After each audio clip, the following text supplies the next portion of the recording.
Good morning. Lots of unknowns in the race for House Speaker this morning, while many eyes rest on one potential candidate.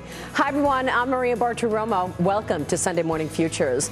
With the lead candidate now out of the race, Congress awaits a decision from what would be a new frontrunner, Paul Ryan. Congressman Peter King and Congresswoman Mimi Walters on that coming up in a moment. Plus, an Army recommendation may mean no jail time for Sergeant Bo Bergdahl, a former commander of the Army's Delta Force. On that and the latest on Russia's involvement now in Syria. And then from the darkest day of the recession to today, where are we and where are the jobs? Former Federal Reserve Chairman Ben Bernanke on jobs, interest rates, and wages as we look ahead this morning on Sunday Morning Futures. Well, the pressure is mounting for Wisconsin Congressman Paul Ryan as his House colleagues urge him to enter the race to succeed outgoing House Speaker John Boehner. This after Majority Leader Kevin McCarthy's stunning withdrawal this past week. Ryan, the chairman of the House Ways and Means Committee and the 2012 GOP vice presidential nominee, is reportedly taking the weekend to soul search over a possible bid.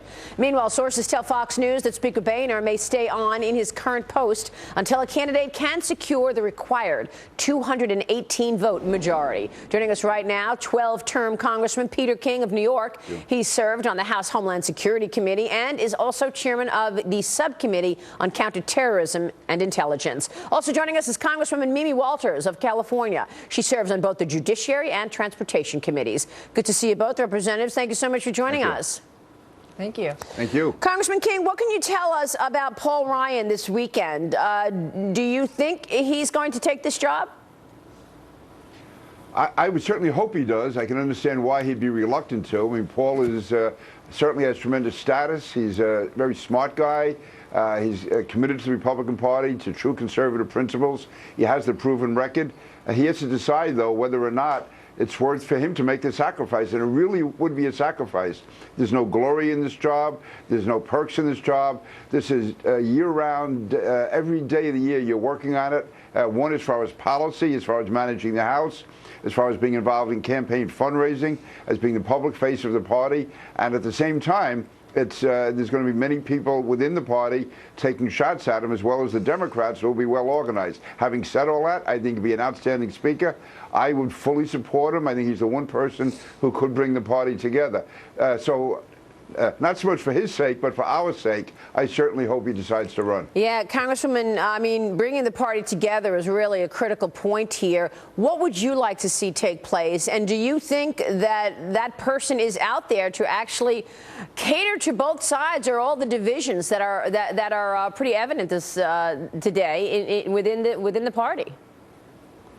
Listen, I remember what Ronald Reagan used to say. If I could get 80% of what I want, then it's a win. And both sides have to give a little bit. I do believe we will find somebody talented to lead us and to unite us if Paul decides he does not want to take on the speakership.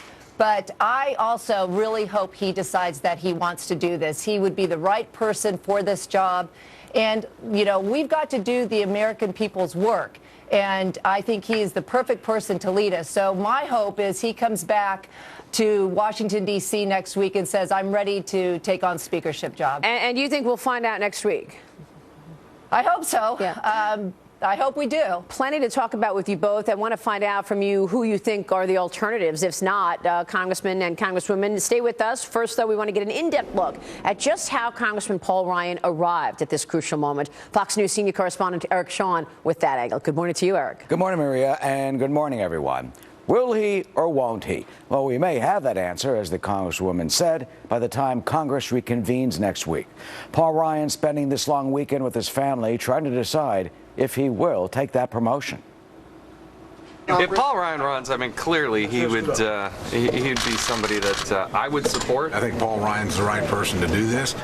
And it seems everyone at the office is pushing him to be the boss. But what if you don't want it? Ryan privately considering making the move to House Speaker, we're told, spending this weekend at home in Janesville, Wisconsin, mulling it over with his family. Major considerations are his wife, Jana, their 3 young children, Liza, Charlie, and Sam. Ryan has called the speakership a job for empty nesters. Family versus duty. Can they be reconciled? He likes to go back home on the weekends to Wisconsin to spend time with those kids. So there's that element of it. He's also trying to think about whether or not this is a job he really wants. Ryan, of course, will have to corral the rebellious conservatives of the Freedom Caucus, the bloc of 40 who have already helped dump both John Boehner and Kevin McCarthy from the top spot. But last year, Ryan told the Associated Press this about why he refuses to move up. Quote, "One of the reasons why I've always passed elected leadership positions up in the House, you know, Speaker, leader, all the things people ask you to run for, is because it takes you away from your family even more. I've made career decisions based on family balance, and part of that is because of my own upbringing and my own childhood." I think Paul Ryan, knowing him a little bit, cares about this country, loves his country, and whether or not he does this, he's going to do what I think is right for his family and right for the country. Well, you know, when he was 15 years old, Ryan found his alcoholic father dead in bed of an apparent heart attack, a searing trauma that clearly has shaped him. That means his decision will likely be far more personal than political.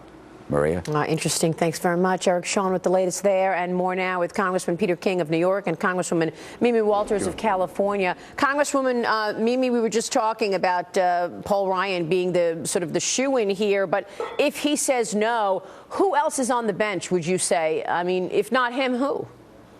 Well, there's been talk about perhaps having an interim speaker until the next Congress is elected. People like John Klein, who has announced that he's going to retire, or Candace Miller, who has also announced that she is going to retire, perhaps having somebody just serve out the rest of this Congress. Both of those would be great people to lead us, and just a couple names. Yeah, I guess, Congressman King, well, if you have anybody to add to that, Congressman King, do so. But I want to get your take on really the Benghazi committee at this point. You know, here you have Kevin McCarthy making that statement about the Benghazi committee being political a week and a half ago. This morning, you've got a GOP investigator saying Republicans on the Benghazi panel fired him over a Clinton focus. How would you characterize the status of this Benghazi committee at this point? Well, first of all, let me just say that I think there are very real issues about Benghazi going back to the preparation as far as security, also the aftermath where obviously misstatements and in many cases lies were told. So there are real issues there. That's number one. Secondly, I'm not involved with the committee, but I do know Trey Gowdy, and I have a tremendous respect for him. And having been in Congress now a long time, I've never seen an investigation where so much has been kept behind closed doors. So much has been kept away from the media. And that's a real plus for Trey Gowdy. Very few items have been leaked out. He has a professional staff.